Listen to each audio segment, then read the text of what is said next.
Dan pemirsa, untuk membahas terkait serangan Iran terhadap Israel, kami sudah bergabung dengan narasumber kami.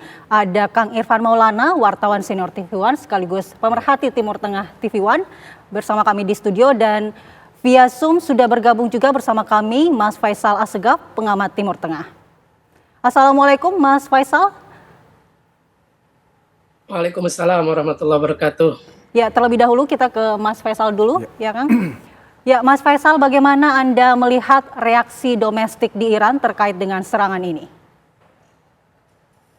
Ya, serangan Iran semalam itu merupakan respon yang ditunggu-tunggu bukan hanya oleh masyarakat Iran, tapi juga oleh warga Palestina, baik di Gaza maupun di tepi barat, juga ditunggu oleh milisi-milisi anti-Israel yang didukung oleh Iran. Jadi memang serangan ini dari beberapa video yang saya lihat yang sudah terverifikasi, serangan ini menghantam dekat markas Mossad di Glilot, Tel Aviv. Kemudian juga serangan ini menghantam pangkalan pangkalan udara Telnov di Rehovot, sekitar 20 km dari ibu kota, jaraknya dari ibu kota Tel Aviv, Israel. Pangkalan udara Telnov ini adalah pangkalan udara yang menjadi basis dari beberapa pesawat tempur F-15I yang digunakan oleh Israel untuk menyerang, untuk membunuh pemimpin tertinggi Hizbullah Hasan Nasrallah Jumat pekan lalu. Nah, satu lagi yang terkena hantaman adalah pangkalan udara Nevatim, itu ada di Beersheba, selatan Israel.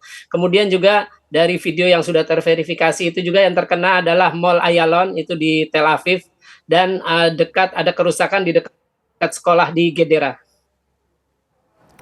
Ya, apa yang Anda anggap sebagai motivasi utama Iran dalam melancarkan serangan ini?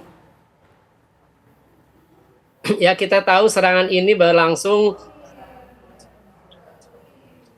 4 hari setelah kematian Nasrallah, dan dalam pernyataannya Garda Revolusi Islam Iran menyatakan serangan ini sebagai pembalasan terhadap kematian Nasrallah dan satu jenderal Iran, yakni Brigadir Jenderal Abbas Nilforushan, yang merupakan komandan pasukan Quds Garda Revolusi Islam Iran untuk wilayah Lebanon dan Israel.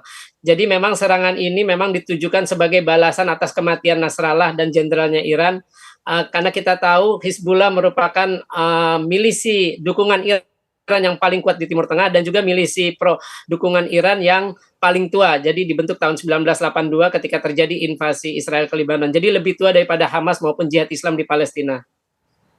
Ya, apa nantinya dampak jangka pendek dan jangka panjang dari serangan ini terhadap stabilitas regional di Iran?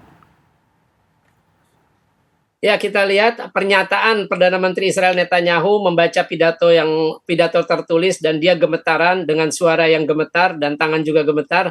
Artinya memang Netanyahu merasa geram dan juga sekaligus merasa malu karena akhirnya Iran berani menyerang Israel setelah kematian Nasrallah. Karena kita tahu orang pada berharap ketika pemimpin Hamas tewas di ibu kota Teheran akhir Mei lalu, Juli lalu, 31 Juli, masyarakat Iran dan warga Palestina dan beberapa milisi pro Iran juga mengharapkan Iran segera melakukan serangan balasan. Ternyata serangan balasan baru dilakukan setelah Hasan Nasrallah tewas. Saya yakin Israel akan melakukan serangan dalam waktu dekat untuk membalas serangan ini. Nah, sejauh mana respon Israel ini juga akan berpengaruh, berdampak terhadap peningkatan eskalasi konflik di Timur Tengah. Ya, lalu apa sebenarnya harapan Iran pada komunitas internasional setelah serangan ini? Amerika sudah mengancam akan memberikan konsekuensi yang berat terhadap Iran karena telah menyerang Israel.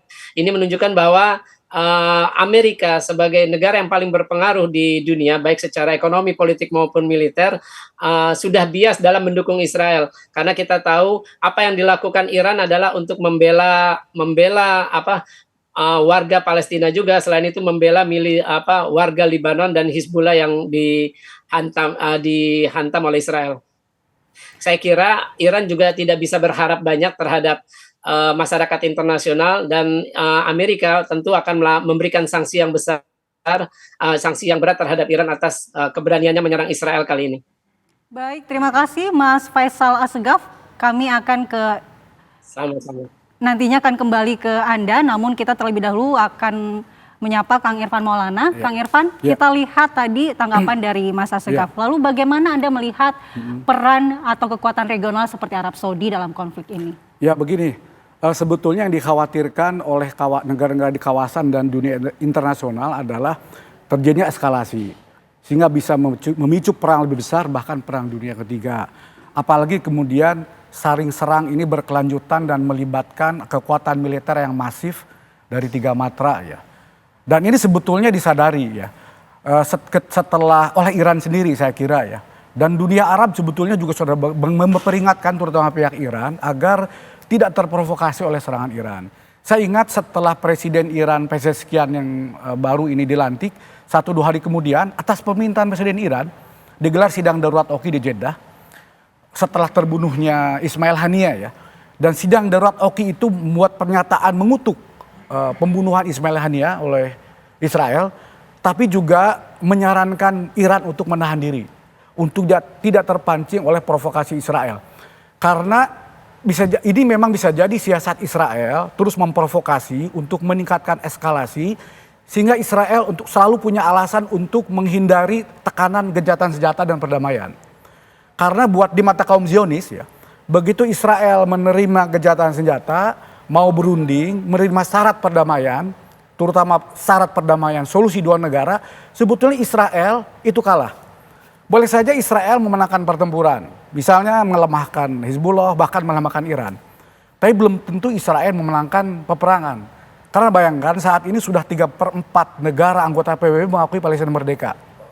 Dan baru kemarin ini tanggal 26 Desember cukup mengejutkan ya, di sidang umum PBB kemarin, Menteri Luar Negeri Saudi Arabia, negara yang selama ini dikecam karena dianggap lemah gitu ya.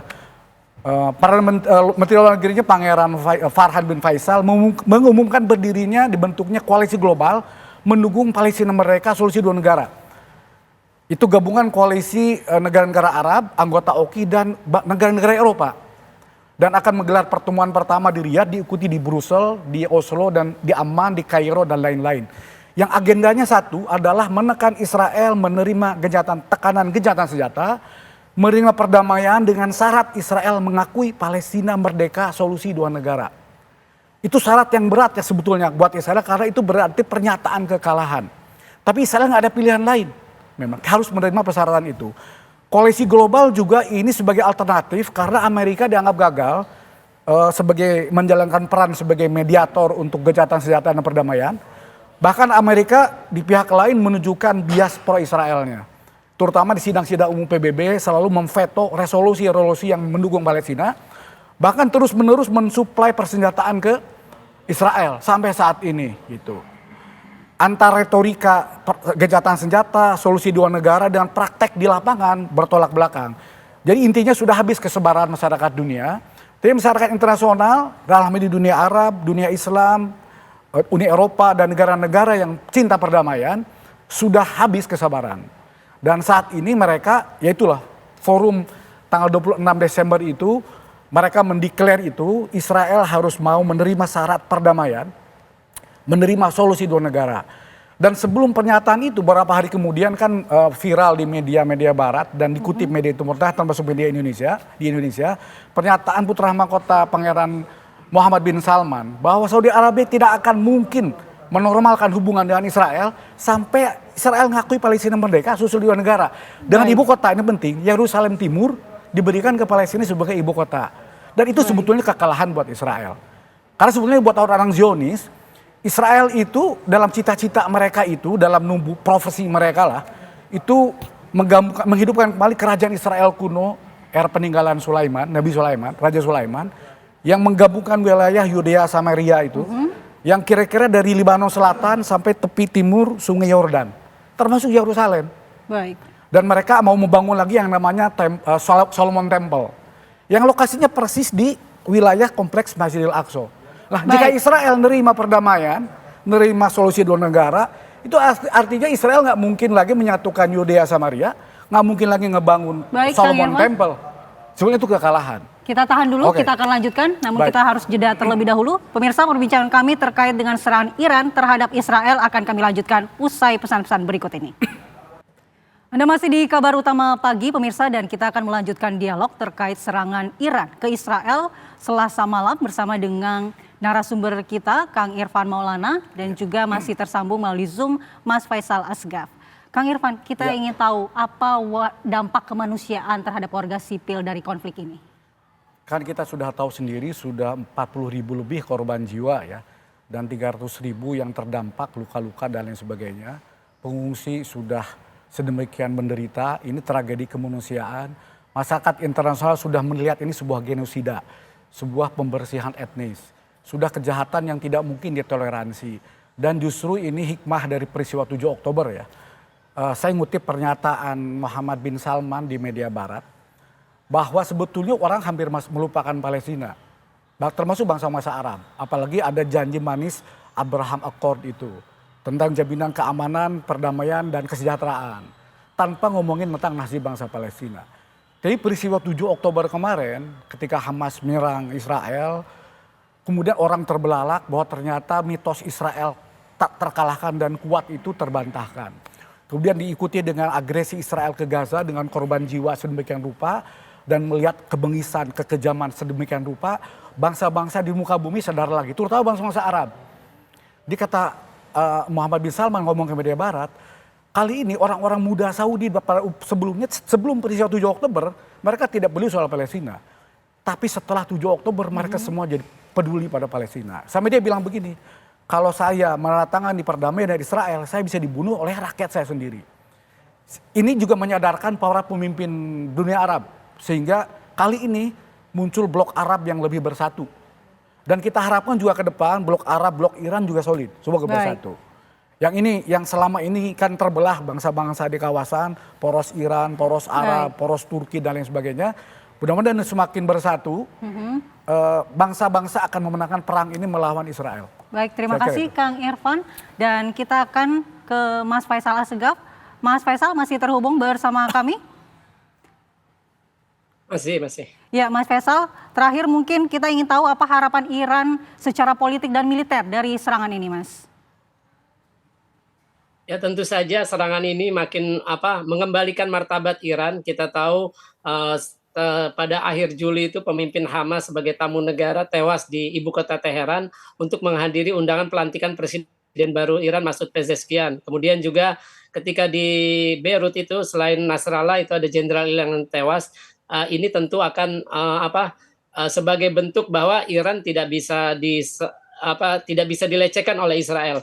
Tapi kalau kita lihat apakah eskalasi ini akan berlanjut, saya yakin antara Iran dengan Israel sama-sama tahu kalau mereka saling serang itu dampaknya akan jauh lebih besar baik secara politik, militer maupun ekonomi. Dunia sudah mengalami ketika Rusia melakukan invasi Februari 2022 ke Ukraina, itu dampak ekonominya luas termasuk sampai ke Indonesia. Saya kira warga masyarakat internasional akan berusaha mencegah agar konflik ini tidak akan menjadi lebih luas lagi seperti itu. Baik, terima kasih Mas Faisal Asgaf sudah bergabung bersama kami di Kabar Utama Pagi dan juga terima kasih Kang Irfan Maulana atas waktunya di Kabar Utama Pagi.